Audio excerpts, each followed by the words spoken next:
Продолжува праксата на Скопскиот кривичен суд со секојдневна набиена агенда за предметите на СЕО. Само 4 има овој месец за насилството во општина Центар. Минатиот месец пак екс-министерот за транспорт и врски Милијана Киевски 15 пати се појави на суд за 16 работни дена. И додека со ваквата динамика, наместо да биде активно учествуван обвинетиот во одбраната, се сведува на голо присуство на рочиштата. За првиот човек на кривичен судијата Иван Джолев, пак набиената судска агенда подобро влијала на здравјето на обвинетите, истакна на денешниот брифинг со новинарите.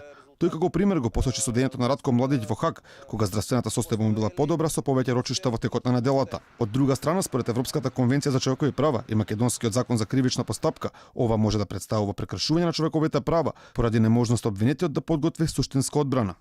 Да има доволно време и можности за подготвување на својата одбрана, особено да има увид во списите и да биде запознаен со доказите против него и во негова корист, како и да комуницира со бранител по сопствен избор, вели член 70 став 1 алинеја 2 од Законот за кривична постапка.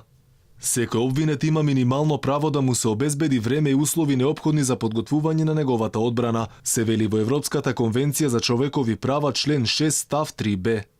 Минатиот месец Јана Киевски пред судскиот совет, Народниот правобранител и Хелсиншкиот комитет поднесе представки да се испита дали се нарушуваат неговите основни човекови права со скоро секојдневните судски рочишта, многу често и по 2 закажани во еден ден. Правобранителот Изет Меджити во телефонски разговор за Алфа рече дека не може да му наложуваат на судот кога да закажува рочишта, иако има основ за сомнеш за прекршување на човековите права.